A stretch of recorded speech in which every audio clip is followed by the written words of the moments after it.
Bien, bon matin. Mon micro marche-tu? Oui? OK. Puis, merci de m'accueillir pour la prédication ce matin.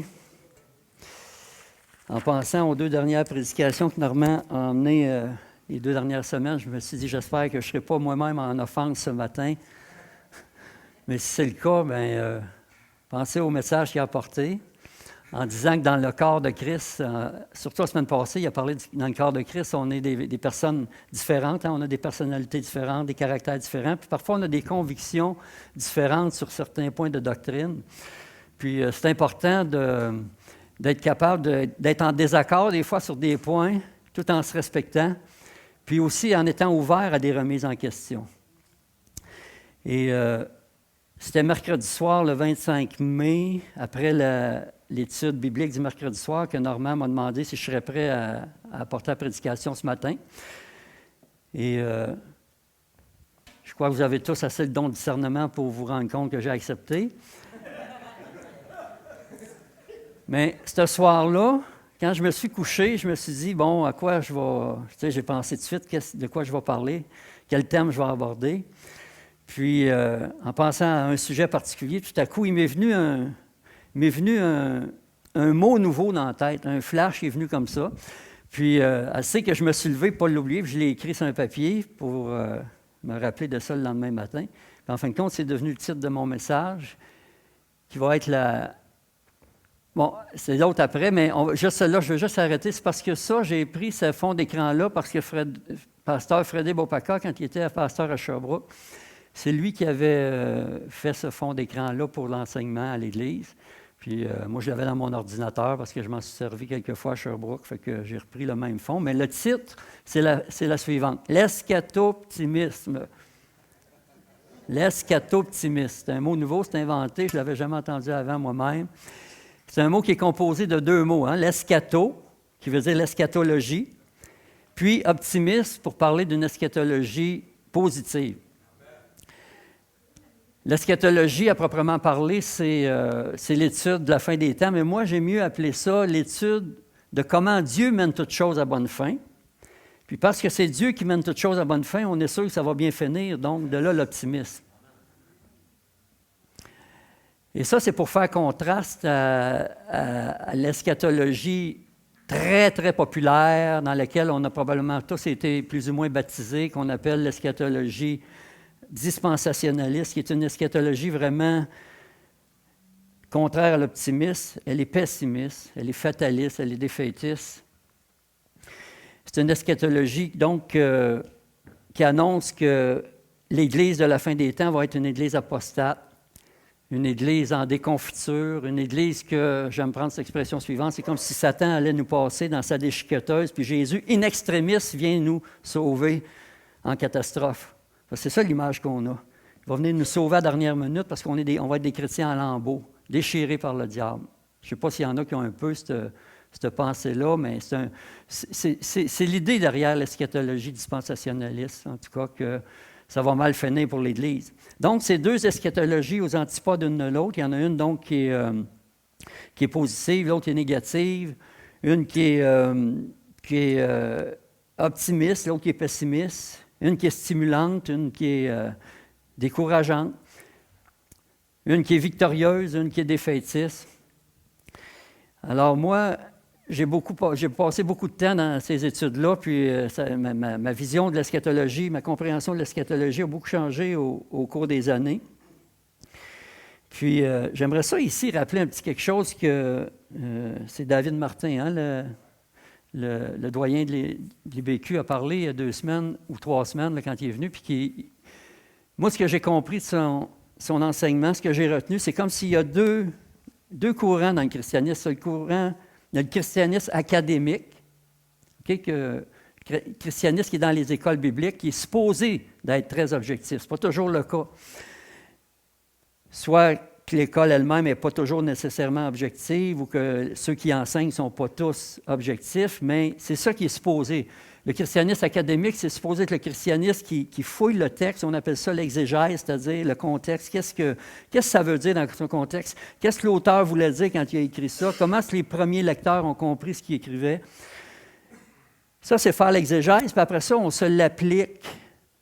Ce qu'on appelle l'herméneutique, c'est on applique le texte à nous. Mais avant, il faut comprendre le texte dans son contexte. Ça, c'est le christianisme académique, alors que le christianisme populaire est beaucoup plus subjectif parce qu'on va prendre les idées qui sont en nous et on va les mettre dans le texte.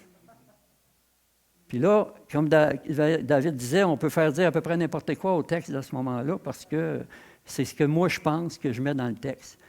Puis ça, avec l'Apocalypse, bien là, on peut faire vraiment à peu près n'importe quoi. Je ne parlerai pas de l'Apocalypse aujourd'hui, mais j'en aurais beaucoup à dire. J'aurais beaucoup de questions colles ou questions qui tuent, si on peut dire, qui pourraient remettre des idées en question qu'on a reçues par enseignement dans les premières années de notre vie chrétienne, puis qui nous ont endoctrinés, puis sur lesquels on ne s'est jamais vraiment posé de questions. Mais la meilleure façon de se faire une idée sur un sujet, c'est de connaître les différentes options. Bien, juste avec l'Apocalypse, il y a au moins 4 écoles de pensée différentes. Fait que comment on peut en choisir une si on ne connaît pas les 4? Puis là, après ça, se faire notre idée pour nous. Pourquoi je crois telle doctrine ou telle interprétation? Pourquoi je la comprends comme ça? Alors, dans mon cas, ça a changé au moins 3 fois depuis ma conversion en 1979. Je suis certain qu'elle ne changera plus maintenant. Mais c'est libre à chacun, mais il y a des choses que je vais vous apporter ce matin. C'est pour ça que je vous dis, si jamais vous êtes offensé de certaines choses que je vais dire, bien, repensez au message à Normand, puis soyez ouverts.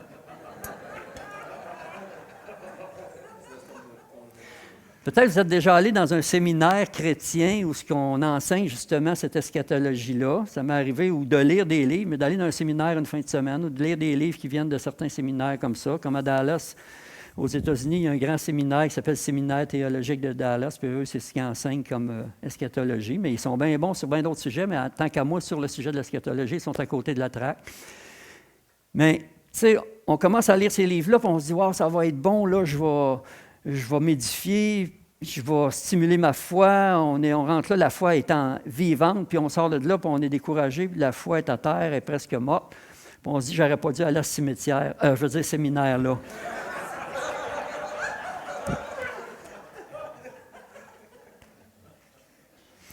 Alors aujourd'hui, je veux parler d'une eschatologie de victoire parce que l'Écriture, elle nous présente un Christ victorieux. Hein? Premièrement, il y a 2000 ans, quand Christ est venu, il a dépouillé les dominations, les autorités, les a livrés publiquement en spectacle, a triomphé d'eux par la croix. Ça, c'est une eschatologie qui était annoncée dans l'Ancien Testament, on va le voir un petit peu plus tard, qui est accomplie déjà, celle-là. Il est venu. Ça dit dans Hébreux 2,14 aussi qu'il a rendu impuissant celui qui avait la puissance de la mort, c'est-à-dire le diable. Donc, c'est des choses que Christ a fait il y a 2000 ans. Ensuite, il y a l'eschatologie qui est en train de se faire parce que Christ règne entre maintenant et son retour. Puis son retour ne peut pas se faire avant que certaines choses soient accomplies parce qu'il y a des choses qui doivent être faites et Christ ne reviendra pas jusqu'à.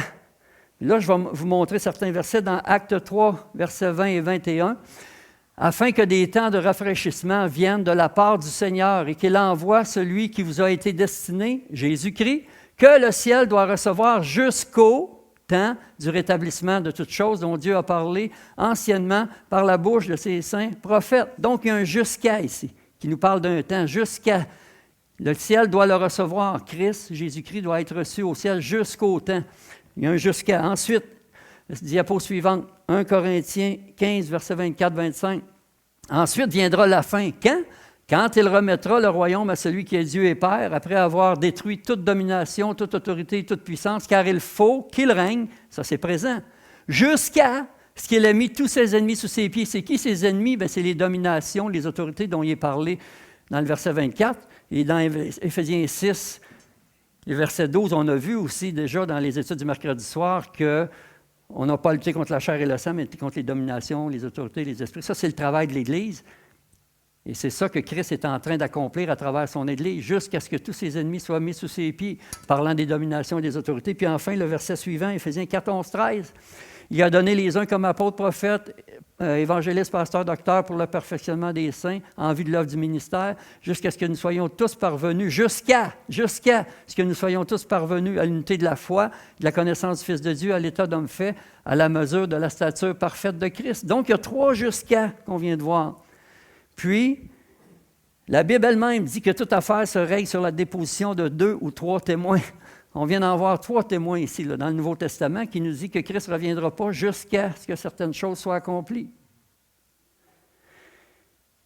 Personnellement, quand en 1995 environ, j'ai abandonné complètement l'eschatologie dispensationaliste, je ne pense pas, honnêtement, avoir jamais redit « on est dans les derniers temps ». Je ne pense pas que j'ai jamais redit ça, honnêtement. Peut-être que ça va être une offense de m'entendre dire ça, mais personnellement, je ne l'ai pas dit parce qu'on est loin de voir ces jusqu'à-là être accomplis. La stature parfaite de Christ parmi les croyants, parmi l'Église, c'est quelque chose sur lequel Dieu travaille, sur lequel Christ travaille. C'est lui qui bâtit son Église et qui a dit que les portes du séjour des morts ne prévaudront pas contre elle. Donc, Satan ne peut pas nous passer dans sa déchiqueteuse puis nous mettre en lambeaux. Ça voudrait dire qu'il y a eu la victoire sur l'Église, alors que Jésus a dit tout à fait le contraire. Il a dit les puissants des ténèbres ne prévaudront pas contre l'Église. Donc, il y a l'étape avant qui est faite, il y a 2000 ans. Il y a celle qui est en train de se faire présentement. Puis, il y a la dernière étape quand il va revenir, quand le Fils de l'homme viendra dans la gloire. Il va s'asseoir sur son trône de gloire, il va mettre les brebis à sa droite, les boucs à sa gauche. Il va dire aux boucs d'aller dans le feu éternel, puis aux brebis de recevoir le royaume éternel. Puis dans l'Apocalypse, au chapitre 20, il est parlé aussi du jugement dernier, où ceux dont le nom n'a pas été écrit dans le livre de vie vont être jetés dans l'étang ardent de soufre et de mort, qui est la seconde mort. Mais ça, c'est l'eschatologie qui est encore à venir. Okay? Donc, vous avez peut-être déjà entendu ça chez les théologiens qui vont dire il y a le déjà et il y a le pas encore. Sur plusieurs sujets, mais l'eschatologie, c'est ça. Il y a des choses qui sont déjà faites et d'autres qui sont à faire, mais il y en a qui sont en train de se faire. Alors, l'eschatologie, c'est vraiment un sujet qui est très, très important parce que c'est ça qui forme notre vision de l'avenir. C'est pour ça qu'il faut étudier la Bible, l'eschatologie à la lumière de toute la Bible, de la première à la dernière page. Je vais vous montrer un petit peu plus loin, mais c'est important de comprendre ça. L'eschatologie, ça couvre toute la Bible et il faut faire l'exégèse des textes de la Bible par rapport à l'eschatologie et aller chercher notre information dans les textes bibliques. Ce n'est pas l'exégèse des journaux qu'il faut faire ou des bulletins de nouvelles à LCN ou au TVA ou Radio-Canada. Puis là, on entend des nouvelles, puis ça doit être ça. On met ça dans l'Apocalypse. Ça s'est fait. Bien, ça s'est fait à travers tous les siècles, mais il n'y avait pas la télévision à travers tous les siècles. Mais je veux dire, il y a toujours eu des gens à travers tous les siècles pour prendre les événements modernes puis les mettre dans l'Apocalypse. Ce n'est pas un phénomène nouveau, puis ça se fait encore à plein aujourd'hui. Et moi, j'appelle ça, ces supposés prophètes-là, j'appelle ça des pronosticateurs, calendriésateurs, parce qu'ils font des pronostics avec des calendriers. Puis, le plus populaire qui a causé la plus grande hystérie dans le christianisme, c'est en 1970, le livre de Hal Lindsey, The Late Great Planet Earth, qui voulait dire la grande planète Terre, la regrettée grande planète Terre. Puis lui, Hal Lindsey, dans ce livre-là, en 1970, puis en passant, lui, il a fait ses études au séminaire biblique de Dallas. Puis, il disait que, c'est en 1970, il disait que le retour du Seigneur se ferait en 1988 ou à peu près, selon ses calculs puis sa compréhension de la Bible, puis que probablement que l'enlèvement serait autour de 1981. Imagine, on est en 1970, puis là, moi, je me convertis en 1979, puis l'enlèvement se suppose d'arriver en 81 ou à peu près. Une année à Pâques, je ne sais pas si c'est 81 ou 82, mais autour de la table chez mes parents, mon père et ma mère sont là, mes 4 sœurs plus vieilles que moi avec le mari, mes 2 frères plus jeunes, dont le plus jeune est chrétien. Je me lève avant le souper de Pâques. Puis je leur dis, je veux vous dire quelque chose. Puis j'ai dit, un jour, vous ne nous verrez plus, moi puis André, mon jeune frère, il avait 16-17 ans, lui, moi 26-27. J'ai dit, vous ne nous verrez plus. J'ai dit, je veux que vous sachiez où on va être, parce que des fois, vous auriez une seconde chance avant que le Seigneur revienne. Puis je vous explique grosso modo la doctrine. Je vous enseigne la doctrine de l'enlèvement. Mais depuis ce temps-là, j'ai une de mes sœurs qui est décédée. Mon frère, Paul Chrétien, l'autre est décédé aussi. Il n'y a toujours rien qui s'est passé. Puis on est... Tu sais, selon Hal Lindsey, il devait avoir en 1948, quand Israël est redevenu une nation, puis en 1988, une génération. Mais là, moi, ça fait 42 ans que je suis chrétien, puis ça veut dire qu'il y a une autre génération qui s'est ajoutée. Il n'y a rien qui s'est passé encore, là. Puis qu'est-ce qu'on fait quand on discrédite la Bible comme ça? Pourquoi qu'ils nous croiraient sur les autres doctrines comme le salut en Jésus-Christ? Pourquoi qu'ils croiraient qu'il y a un seul chemin de salut en Jésus-Christ si constamment on est en train d'émettre des idées qui finissent toujours par... ils ont un point qu'ils ont en commun, toutes ces... Puis tu sais, il y en a eu, hein? Il y a eu il y a eu en 1990 l'invasion du Koweït. Là, je me rappelle à Sherbrooke qu'on avait eu un meeting, là, plusieurs personnes. Il y avait un appel général. Là, on s'était réunis à un restaurant un matin pour discuter de la fin des temps parce que c'était Babylone, ça. Saddam Hussein en Irak, supposément que c'était Babylone parce que Babylone, c'était là, c'était la Renaissance. Puis les États-Unis, bien, c'était le peuple élu de Dieu là, pour aller. Puis, tu sais, je veux dire, c'était la frénésie. Là, on était sûr qu'on y était. Puis après ça, c'était le bug de l'an 2000. Puis après ça, c'était l'alignement des planètes en 2012. Puis il y a tout le temps de quoi. Mais ils ont un point en commun, tout le monde, il faut lui donner ce qu'ils ont, ils font toujours erreur.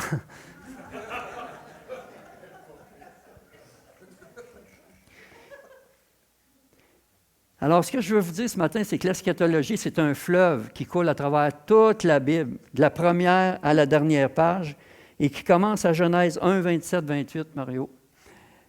Dieu créa l'homme à son image, il le créa à l'image de Dieu, il créa l'homme et la femme, Dieu les bénit et Dieu leur dit « Soyez féconds, multipliez, remplissez la terre et l'assujettissez, et dominez sur les poissons de la mer, sur les oiseaux du ciel et sur tout animal qui se meut sur la terre. » Et ça, c'est le projet de Dieu que Dieu mène à bonne fin.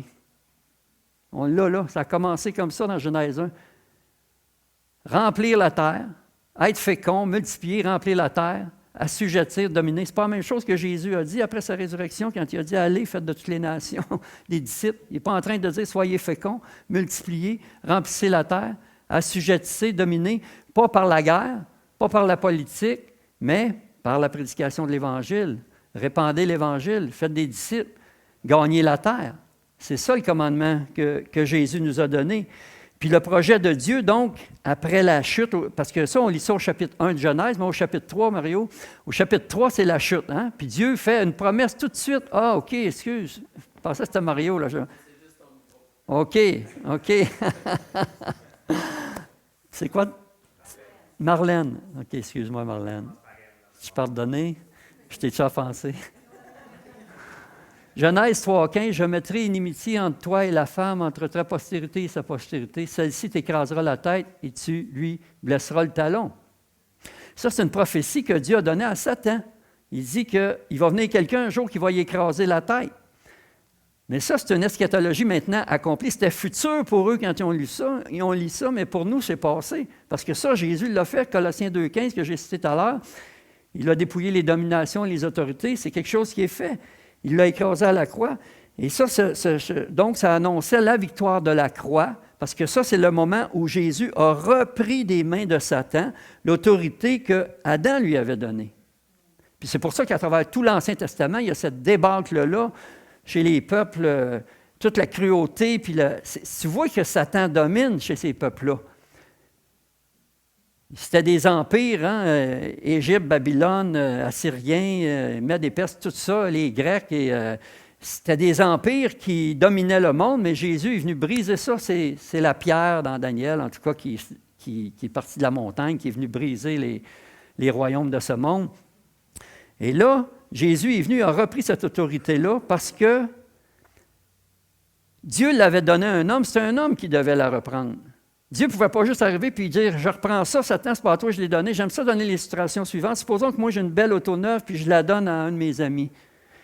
Puis que pour une raison ou une autre, cet ami-là se fait soudoyer par mon ennemi puis mon ennemi se retrouve avec mon auto. Je n'ai pas le droit d'arriver et dire « Hey, toi, donne-moi ça, c'est pas à toi, je l'ai donné. » Mais non, il va dire « Regarde, j'ai les papiers.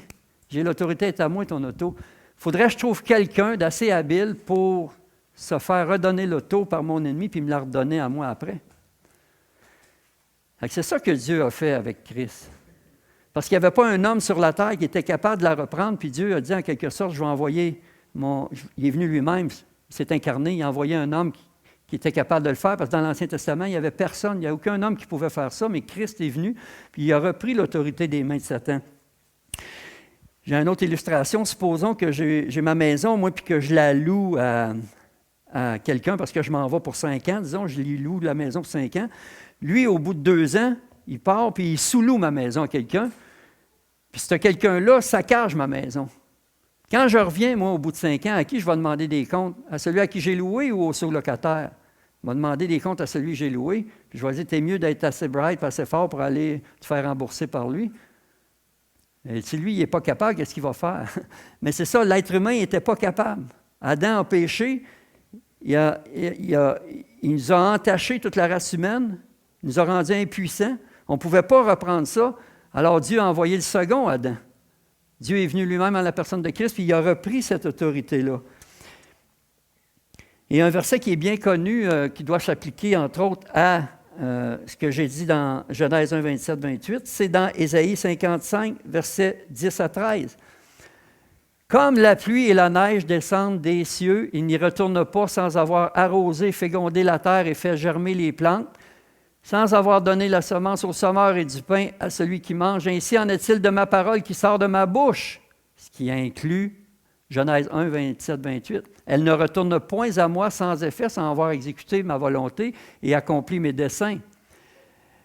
Oui, vous sortirez avec joie et vous serez conduits en paix. Les montagnes et les collines éclateront d'allégresse devant vous et tous les arbres de la campagne battront des mains. » Puis rappelez-vous, dans Romains, il est dit que la création toute entière soupire et souffle les douleurs de l'enfantement, parce qu'elle aussi, elle attend la manifestation des fils et filles de Dieu pour avoir part, elle aussi, à la liberté des enfants de Dieu.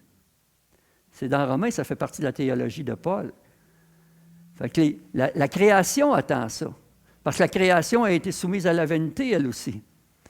Mais elle attend cette délivrance, mais c'est à travers le peuple de Dieu, à travers la nouvelle humanité qui a été créée en Christ. On est une nouvelle humanité, nous. Puis c'est à travers cette nouvelle humanité-là que Christ est en train d'accomplir le mandat qui a été donné à l'humanité au tout début, à Genèse 1, 27-28, et que Christ a reformulé à sa façon dans Matthieu 28.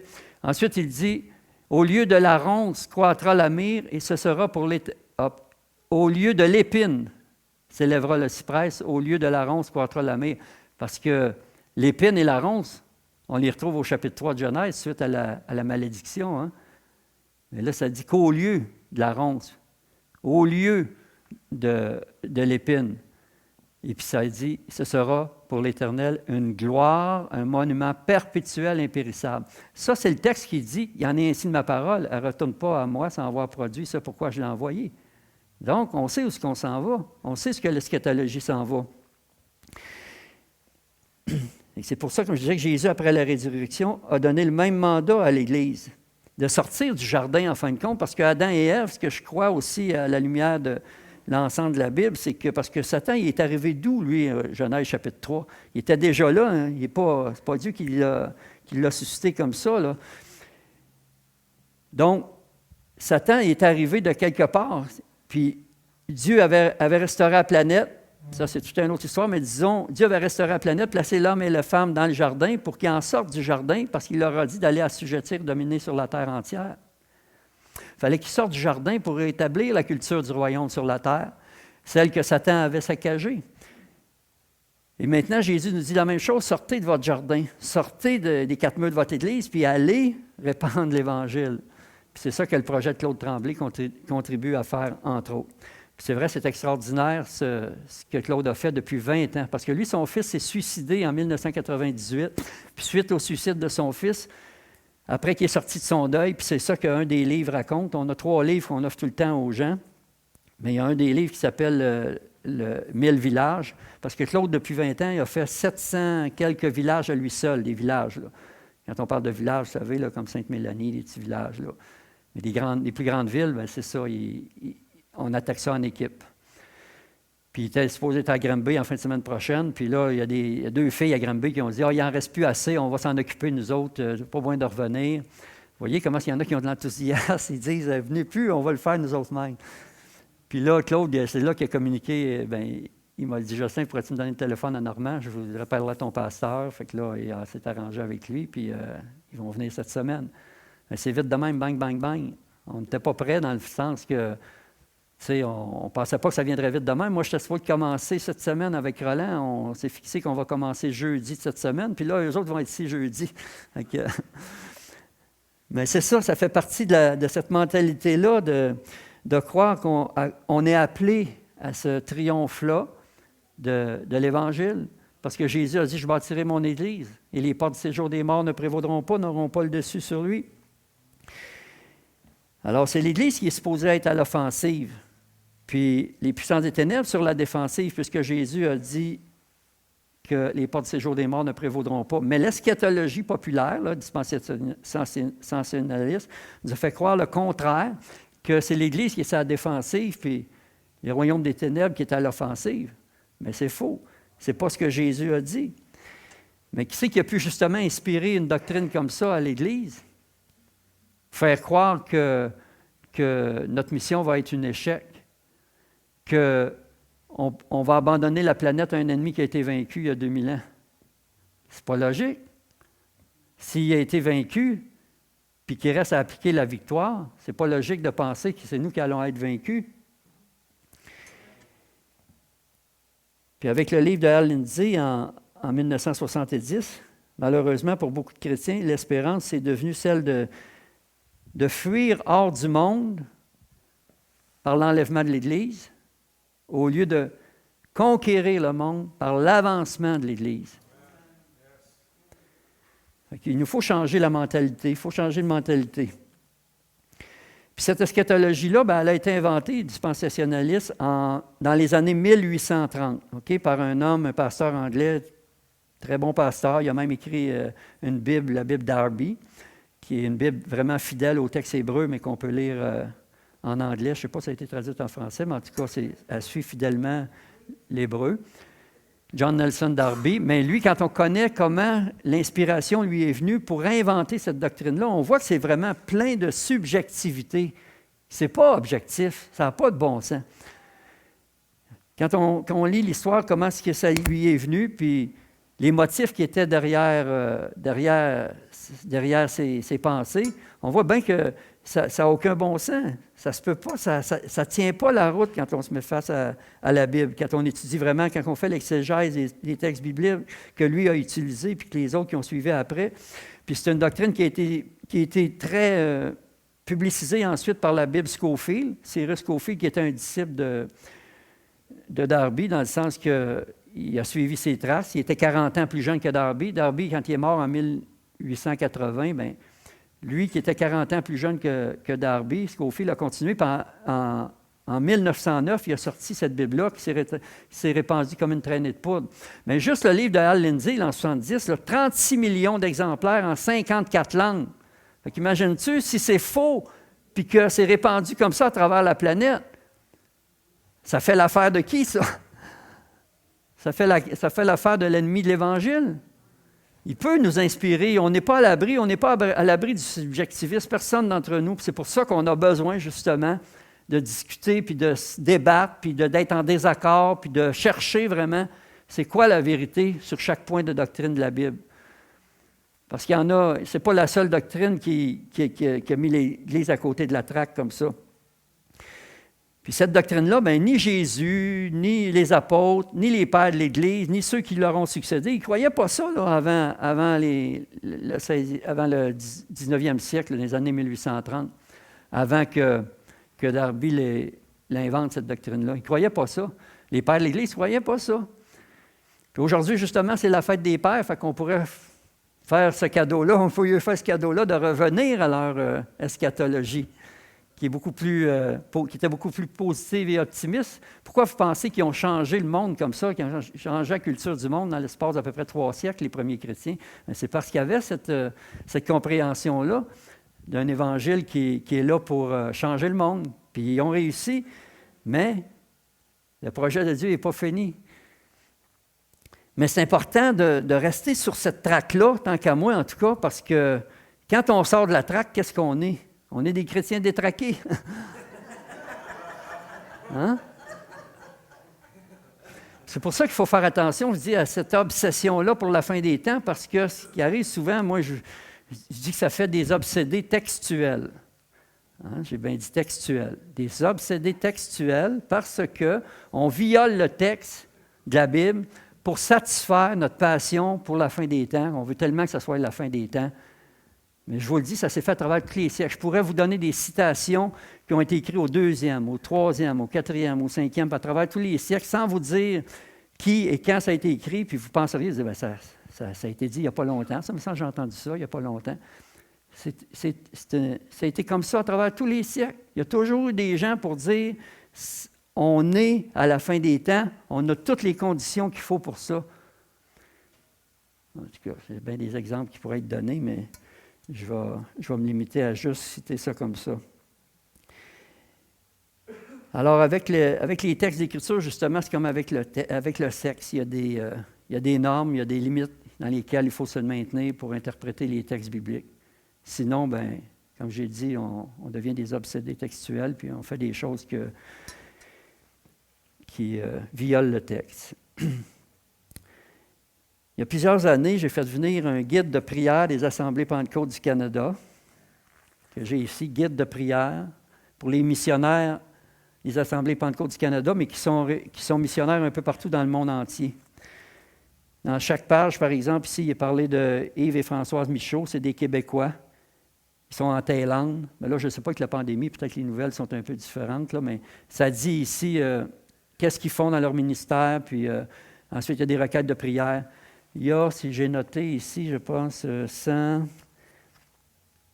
184 missionnaires qui sont présentés dans ce petit livre-là. Mais ce que j'ai particulièrement aimé quand j'ai reçu ce livre-là, c'est qu'est-ce qui est dit ici à la page 7 dans l'introduction. Ça dit « Malgré les voix contraires annonçant faussement la fin de l'Église ».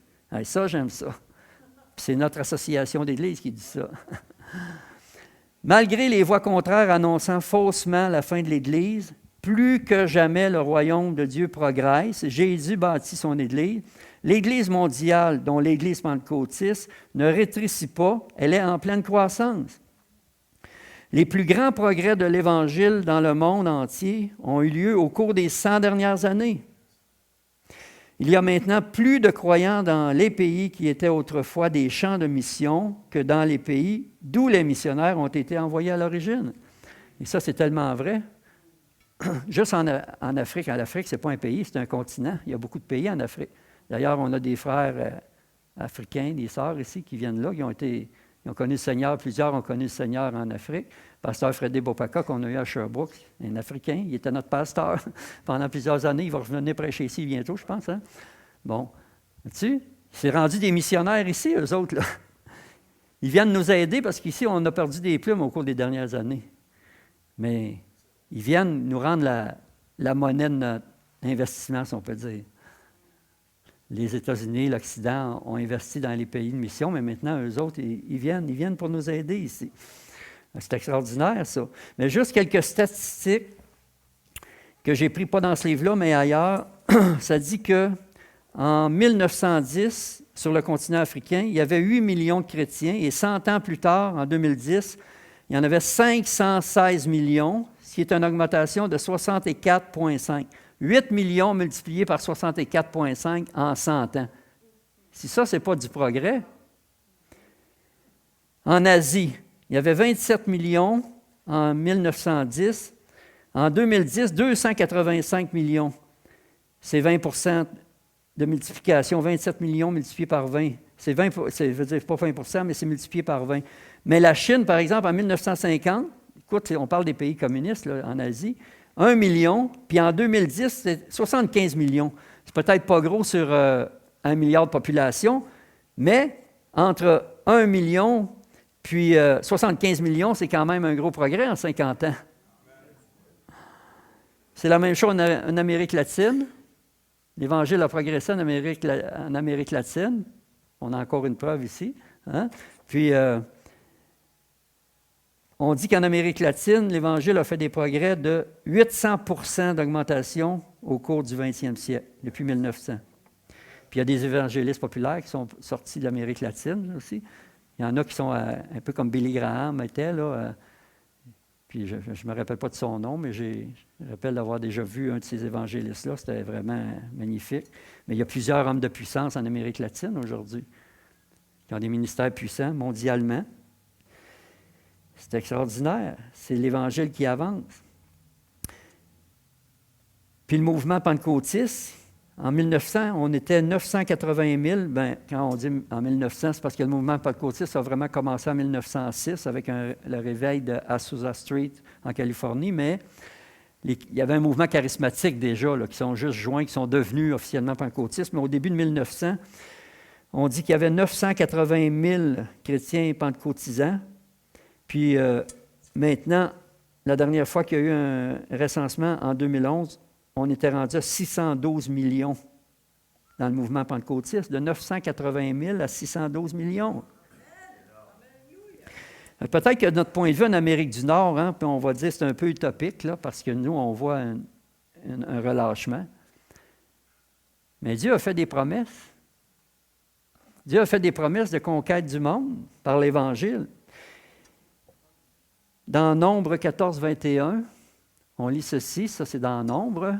Dieu dit, « Mais je suis vivant, et la gloire de l'Éternel remplira toute la terre. » Remplira toute la terre.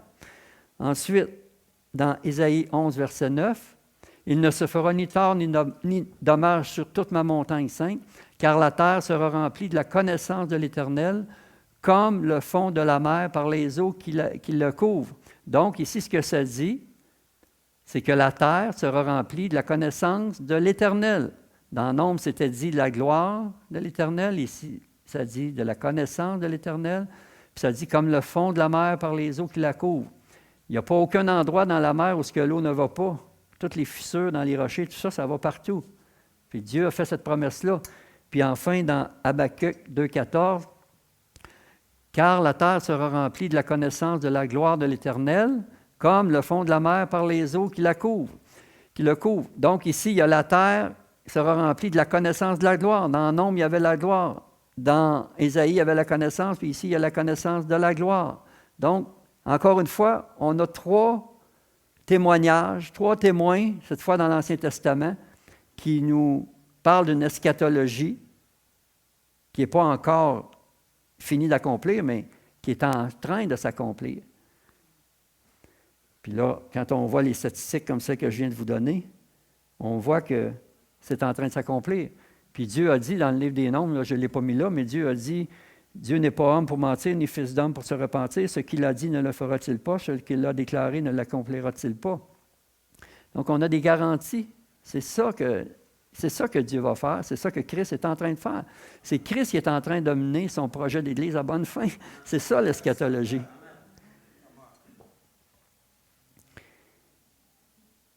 Charles Spurgeon, un prédicateur du même siècle que Darby, ne pensait pas comme Darby, lui.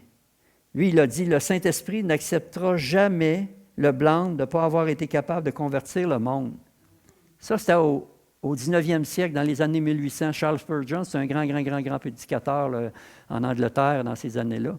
Il a dit, « Le Saint-Esprit n'acceptera jamais le blâme de ne pas avoir été capable de convertir le monde. » Parce que ça, c'était la pensée des chrétiens avant la doctrine dispensationaliste de Darby, que l'Évangile était destiné à conquérir le monde, mais on comprend que c'est quelque chose qui se fait sur un long terme.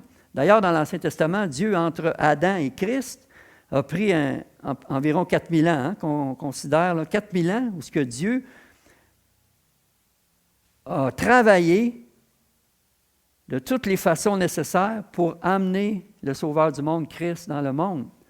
Il a pris 4000 ans pour ça, mais il a réussi sa mission, lui. Ensuite, Christ est venu, puis dans l'espace de sa courte vie de 33 ans, un charpentier d'une ville méprisée, avec 12 disciples sans instruction. Il a réussi sa mission, puis ils ont commencé à bouleverser le monde tout de suite après sa mort. C'est bizarre, hein?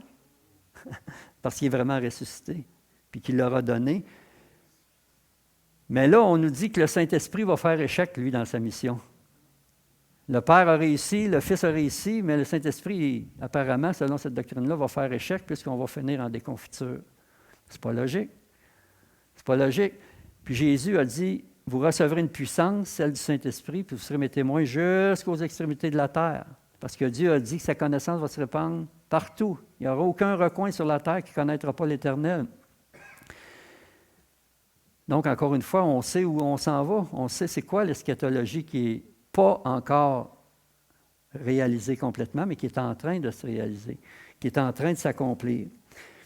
Et ça, ce que Jésus a dit, là, quand il a dit recevrez une puissance, puis vous allez jusqu'aux extrémités de la terre. Lorsqu'il a dit « Tout pouvoir m'a été donné, vous serez mes témoins sur toute la terre », c'était une parole qui déclarait une eschatologie qui était déjà commencée puis qui allait s'accomplir. Parce que dans le psaume 2, il est dit « Je proclamerai le décret de l'Éternel. L'Éternel m'a dit « Tu es mon fils, je t'ai engendré aujourd'hui. » Ça, dans le Nouveau Testament, c'est interprété comme la résurrection. C'est une déclaration de résurrection. C'est Pierre, c'est Paul qui l'enseigne dans le livre des Actes. Et dans le psaume 2, c'est dit, l'Éternel dit à son fils, le Messie, « Demande-moi, je te donnerai les extrémités de la terre pour possession, les nations comme héritage. » Jésus a dit, « Bien, c'est ça, je l'ai demandé, puis là, je vous dis, allez. Faites de toutes les nations des disciples. Vous recevrez une puissance, celle du Saint-Esprit, pour y arriver. » Le royaume de Dieu, Jésus l'a mis dans les mains de l'Église. Quand il a dit « Je bâtirai mon Église, les portes du séjour des morts ne prévaudront pas contre elle », il a dit « Tout ce que vous lirez sur la terre sera délié dans le ciel, tout ce que vous lirez sur la terre sera lié dans le ciel. » Donc, il est en train de dire « Je vous donne l'autorité pour accomplir le mandat. » Le même mandat qui a été donné au départ dans Genèse 1, qui avait été perdu aux mains de Satan, mais que Jésus a repris puis qu'il a redonné à l'Église. Il dit « Allez, puis remplissez ce mandat, vous allez réussir. » Vous allez réussir, puis Jésus dit, le royaume des cieux, c'est pas surprenant, c'est comme un grain de moutarde, un grain de sénévé, la plus petite de toutes les semences. C'est un charpentier de Nazareth avec 12 disciples sans instruction qui est planté, puis tout à coup, ça devient un grand arbre. La plus petite de toutes les semences devient un grand arbre. Ça fait 2000 ans que cet arbre-là grandit sur la terre. Puis il y a beaucoup de gens qui ont payé de leur vie pour ça. J'ai déjà lu le livre là, qui s'appelle... le livre des martyrs de John Fox, parce que John Fox, c'est un chrétien du 16e siècle qui a écrit sur la vie des martyrs, commençant avec Étienne jusqu'à son époque. Puis après qu'il soit décédé, il y a des gens qui ont continué jusqu'au début des années 2000.